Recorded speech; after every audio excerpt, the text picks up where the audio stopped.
म्हणून करिअरचा श्री गणेशा करीत दिग्दर्शनाकडे वळलेले लक्ष्मण उतेकर यांच्या लास्ट 2 फिल्म्स लुकाछुपी आणि मिमी या दोन्ही बहुतांश रसिकांना आवडल्या होत्या.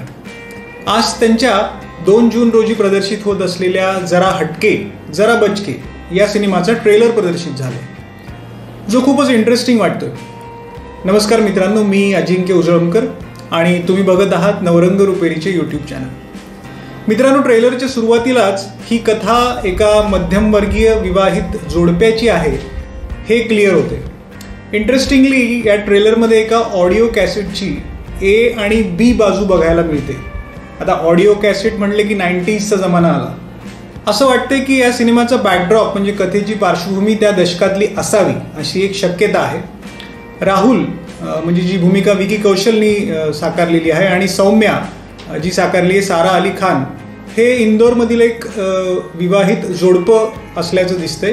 आणि या विवाहित जोडप्याच्या वैवाहिक आयुष्यात जे खटके उडतात, जे मजेदार खटके उडतात, हे ट्रेलरमध्ये बघायला मिळत आहेत. दिग्दर्शक लक्ष्मण उतेकरांचा रोमॅन्टिक कॉमेडी हा जॉनर जो आहे हा एक आवडीचा त्यांचा प्रांत आहे. मागचे 2 सिनेमे बघता असं लक्षात येतं. तलाक तलाक म्हणणारे विकी आणि सारा या ट्रेलरमध्ये दिसतात.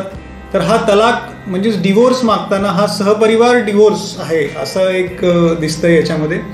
डायलॉग्स बऱ्यापैकी कॉमेडी आहेत, कॉमिक आहेत आणि विकी आणि साराची ट्युनिंग पण बऱ्यापैकी जमल्याचं दिसतंय. मैत्रेय बाजपेयी, रमीजुल्ला खान आणि लक्ष्मण उतेकर या त्रिकुटांनी कथा, पटकथा आणि संवाद ह्या तिन्ही डिपार्टमेंट्समध्ये काम केलंय या सिनेमाच्या जरा हटके आणि जरा बचकेच्या. यामध्ये विकी कौशलचं जे पात्र आहे हा त्याचा गेल्या वर्षी आलेला गोविंदा नाम मेरा या मधलं जसं पात्र होतं त्याची झलक मला या पात्रात सुद्धा जाणवली. सारा अली खान सुद्धा फुल फॉर्मात दिसते. उद्या विकीचा वाढदिवस आहे 16 मे. या वाढदिवसाच्या पूर्वसंध्येला हे ट्रेलर आलंय आणि ट्रेलर खूपच मजेशीर आहे आणि चित्रपट फुल टू टाइमपास असणार आहे असं दिसतंय.